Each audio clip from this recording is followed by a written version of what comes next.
என்னதான் லேடிஸ்க்கு 1000 வேலை இருந்தாலும் குழந்தைங்களுக்கு தேவையான சில விஷயங்கள நம்ம செஞ்சு தான் ஆகணும். இப்போ வந்துட்டு கடையில் நிறைய ரெடிமிக்ஸ் எல்லாம் கிடைக்குது தான். பட் அது எவ்வளோ ப்யூரிட்டியாக இருக்குது அப்படின்னு சொல்லிட்டு நம்மளால் கண்டுபிடிக்க முடியாது. இப்போ இருக்க பசங்க எதையுமே சாப்பிட மாட்டேங்கிறாங்க. நமக்கெல்லாம் சோறு கிடைக்கிறது பெருசாக இருந்துச்சு. இப்போ நம்ம பார்த்து பார்த்து என்ன செஞ்சு கொடுத்தாலும் அவனுங்க வந்து சாப்பிடவே மாட்டேங்கிறாங்க. சரி ஏதாவது ஒரு கஞ்சி மாதிரியாவது காய்ச்சலாம் அப்படின்னு சொல்லி பார்த்தோன்னா, கடையில் விற்கிற ப்ராடக்ட் வந்துட்டு எப்படியும் அதில் ஏதாவது ஒரு மிக்ஸ் பண்ணியிருப்பாங்க. ஸோ கொஞ்சம் நாமளாக வாங்கி ரெடி பண்ணலாம் அப்படிங்கிறதுக்காக இது வந்துட்டு வாங்கி இருக்கேன். சத்து மாவுக்கு தேவையான எல்லா பொருளுமே இதில் இருக்குது.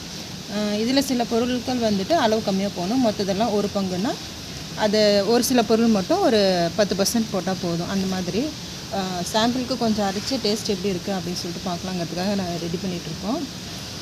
இது வந்துட்டு நம்ம லேடிஸ் எல்லாம் என்ன பண்ணலான்னா பிஸ்னஸாக கூட பண்ணலாம். நம்ம நல்லா பண்ணி பக்கத்தில் இருக்கவங்களுக்கு தெரிஞ்சவங்களுக்கு இந்த மாதிரி வந்துட்டு சேல்ஸ் கூட பண்ணலாம் கடைங்களுக்கெல்லாம். அதெல்லாம் வந்துட்டு ஒரு நல்ல பிஸ்னஸ் தான். லேடிஸ்க்கு எப்பயுமே வந்துட்டு ஃபுட் ரிலேட்டடான பிஸ்னஸ் வந்துட்டு ரொம்ப கை கொடுக்கும். எங்கள் வீட்டில் வந்துட்டு அடிக்கடி பண்ணுவாங்க. எங்கள் மாமியார் வந்துட்டு நிறைய விஷயங்கள் பண்ணுவாங்க. ஸோ இந்த தடவை இந்த அட்டம்ப்ட் நான் ட்ரை பண்ணி பார்க்கலாம் சொல்லிட்டு ரெடி பண்ணி வச்சுருக்கிறேன். எப்படி வருதுன்னு சொல்லிட்டு பார்க்கலாம். இது ஒரு பிஸ்னஸாக பண்ணணுங்கிற ஒரு ஐடியாவும் இருக்குது. நாம் நம்ம குழந்தைங்களுக்கு முடிஞ்ச வரைக்கும் ஹெல்த்தியாக கொடுக்கறதுக்கு ட்ரை பண்ணணும். ஏன்னா நாம் எப்படியாவது வளர்ந்துடுறோம். இவங்களை வளர்த்துறது தான் பெரிய கஷ்டமாக இருக்குது.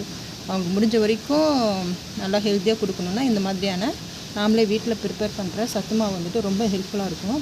இதை தாண்டி என்னை பொறுத்தவரை கேட்டாங்கன்னா கவர்மெண்ட்டில் கொடுக்குற சத்து மாவு வந்துட்டு சூப்பராக இருக்குது. ஏன்னா நான் கன்சீவ் வந்தப்போ ஃபுல்லாக அதை நிறைய சாப்பிட்டேன். எனக்கு ரொம்ப நல்லா பிடிச்சிருந்தது.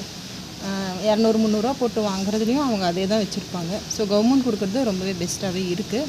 இதில் என்னென்ன பொருள் ஆட் பண்ணியிருக்கேன்னு தெரிஞ்சுக்கணுன்னா கீழே கமெண்ட் கொடுங்க. அந்த லிஸ்ட்டை நான் வந்துட்டு பிடிஎஃப் போடுறேன். தேங்க்யூ.